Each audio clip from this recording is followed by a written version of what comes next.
Today, this is our amazing Amee Davis of Davis and Associates. She just wants to go. So I've told you about the tax bills. Couple of different things. I'm getting a lot of questions about tenant law right now, and a lot of questions. I got 3 of them yesterday. Just know that the GAR contract, one of the biggest questions I get is, well, my landlord is showing the property to other potential people, and they haven't even given me notice they're not renewing with me. Well, your landlord has the right to enter the property with a 24-hour notice to show the property. They don't have a right to list it for rent or sell until 60 days prior to the expiration of the contract. So if they're doing that, let's say it expires December 1, they can't do it until October 1. Does that make sense? So if you're in August and they're already listing it for rent, you don't expire until February, but they're already telling you they're not renewing with you, they can't list it for rent. They can't list it for rent or sell until 60 days prior to the end of the contract per GAR. So be aware of that. That seems to be the big thing that I'm getting right now.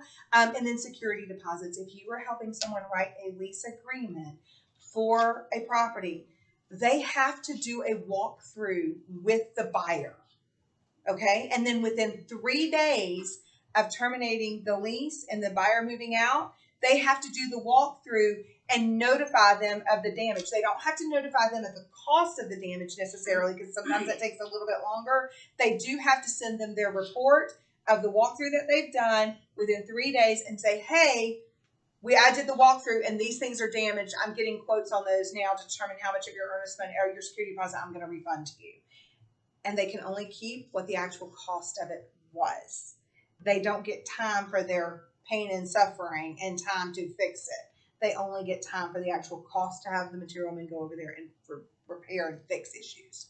Okay. So walk through with the buyer or with the tenant to begin with, but the walk through after they leave, the tenant doesn't have to attend. They don't necessarily have to attend, but they do have a right to rebuttal. So that's why it has to be within that 3 days. So my recommendation is I would always recommend that you try to walk through with the tenant. That way, unless there's been some type of like really egregious, like combative situation, I would recommend that you try to walk through with the tenant, but most people don't.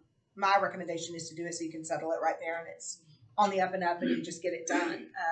But because, I mean, most of this is pretty amenable for most people. It's not usually you're evicting someone in that situation, because if you're evicting them, then you get to keep the deposits, right? Because they're already in peril of breach of contract for whatever they've done. Any issues? Just a couple things with the tenant, because we're having a lot of tenant lease questions. So a couple things. One is, what happens if the tenant vacates and the landlord can't get in touch with them and there is damage? So so they have to notify them at their last known address, which potentially is the address of the property they just vacated. But they have to send them notice there. So if that's the last known, 60 days. Normally if your application for rent on GAR has an emergency contact, you can reach out to that emergency contact to see if they have an address or contact for them. Most tenants that just absolutely vacate and run aren't expecting to get their security deposit back anyway, but they have to notice them no matter. And isn't there a 60-day time frame before dispersing the money? Yeah, if they have to wait. So basically they have to wait until they know that they've received notice that there was an issue with the security deposit before they can disperse the security deposit. Yeah. And then also, just because we're getting questions on some agent-owned rentals, as a broker, and I don't know what your attorney feeling is, but as a broker, I suggest if you have a tenant and they're renewing their lease, do another walkthrough at least renewal, because there is wear and tear. So if you have a tenant that's been in there for 3-5 years, there's normal wear and tear. You know, is that come out of I will tell you, like for the rental properties that my dad has, and because I just don't want anything to do with rentals, just because I handle his stuff and I've seen enough that I don't want to do it. So if you have rentals and they're great income and can be a great thing, I totally get it. And if you have the patience for that, bless you. Not my forte at all. My recommendation is always do quarterly. Like do a quarterly walkthrough, just like you're doing because you need to do your pest inspection stuff anyway. And you typically need to go in there and treat. Most landlords handle their own pest treatment. I would be there when the inspector is going to do the pest treatment, and just do your walkthroughs, give them notice, hey, pest inspection, blah, blah, blah, and do your walkthroughs then. At minimum, I would say every 6 months. Minimum, you need to go in that house. change the filters if you're responsible for that. You've got to maintain that stuff anyway. The biggest issues that I see with landlords that try to get out of paying things are HVACs, and typically it was preventable issues, not maintaining them and expecting your tenant to maintain them. Your tenant's not going to maintain I can go on and tell you it's one of the biggest things I hear all the time. Well, the tenant didn't maintain changing out the filter of the HVAC. Well, most people that own a house don't know how to do it, much less a tenant, right?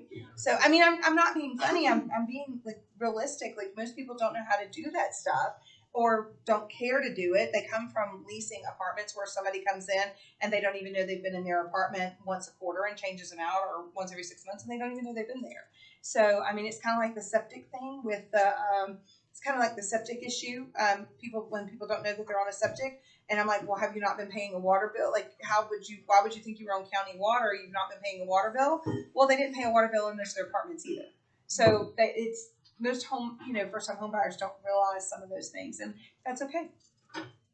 I just would be really careful with the security deposits and giving advice on that stuff, because I'm seeing a couple of realtors like having issues with people they represented in writing these lease agreements and not fully explaining some of that to them. So it's always the people that come to these meetings that know what to do. It's the people who don't come to the meetings that don't handle them properly. So that's part of it as well. If you like that video, check out the one here. If you like the content on this entire channel, please click here to subscribe. I try to take even the most complicated of real estate situations and make them crystal clear. See what I did there? Real estate made crystal clear. Thank you guys so much for watching.